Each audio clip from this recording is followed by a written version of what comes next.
subscribe to my channel. Swapnapur নামে ছোট্ট একটি গ্রামে বাস করত একটি ছেলে, নাম তার টুকাই। পড়াশোনায় একদম অমনোযোগী।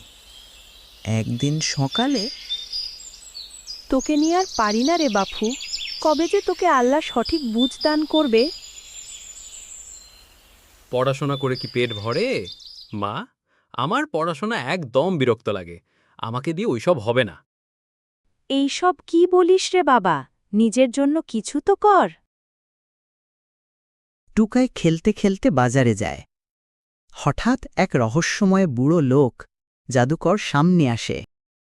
জাদুকর বলে, এই ছেলে, এই কলমটি তোমার। তুমি যা আঁকবে তাই সত্যি হবে, তবে খুব সাবধানে ব্যবহার করবে।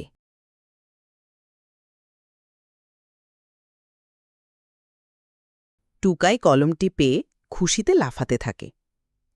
এটা শুনে তার কিছু বন্ধু তার কাছে আসে এবং কিছু একটি আঁকতে বলে। সে একটি গাড়ির ছবি আঁকে, আর মুহূর্তের মধ্যে গাড়িটি তাদের সামনে দেখতে পায়। এটা দেখে তার বন্ধুরা একেবারে অবাক হয়ে যায়। আমি তো জাদুকর, আমি যা চাই তাই করতে পারি।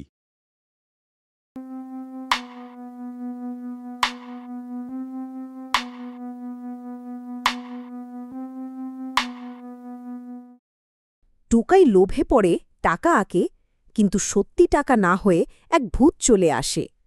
কারণ জাদুকর আগেই বলেছিল লোভে পড়া যাবে না। ভূত দেখে সবাই চিৎকার করে পালাতে থাকে।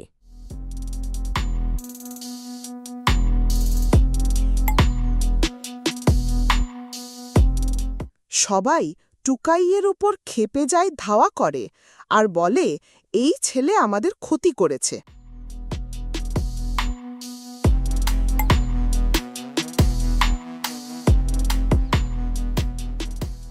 হঠাৎ জাদুকরের সঙ্গে দেখা হয়ে যায়। তাকে দাঁড়া করিয়ে জাদুকর বলে, জ্ঞান ছাড়া শক্তি বিপদ ডেকে আনে। তুমি যদি ভালো কাজে ব্যবহার করো তবে কলম থাকবে, নইলে হারিয়ে যাবে। টুকাই লজ্জা পেয়ে মাথা নিচু করে সে ভাবতে থাকে আর লোভ করবে না, কারণ সে বুঝে গিয়েছে যে লোভ করলে তার ফল ভালো হয় না। টুকাই এবার গ্রামবাসীর উপকার করতে চায়, তাই কেউ অসুস্থ হলে হাসপাতালে নেওয়ার জন্য একটা অ্যাম্বুলেন্সের ছবি আঁকে, বন্ধুদের নিয়ে খেলার জন্য বল আঁকে, আরও অনেক কিছু। এবার সবাই হাততালি দিয়ে বলে, টুকাই এখন আমাদের গ্রামের গর্ব, আমাদের নায়ক। তখন মা এসে বলে, খোকা, এবার বুঝতে পারছ যে জ্ঞানই বড় শক্তি? টুকাই একটু লজ্জা পেয়ে বলে, হ্যাঁ মা, এবার থেকে আর পড়ায় ফাঁকি দেব না, আর সব সময় ভালো কাজ করব ইনশাল্লাহ।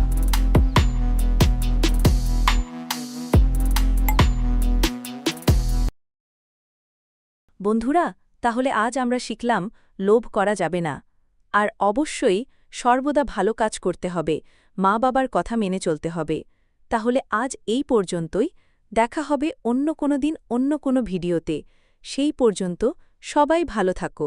ধন্যবাদ।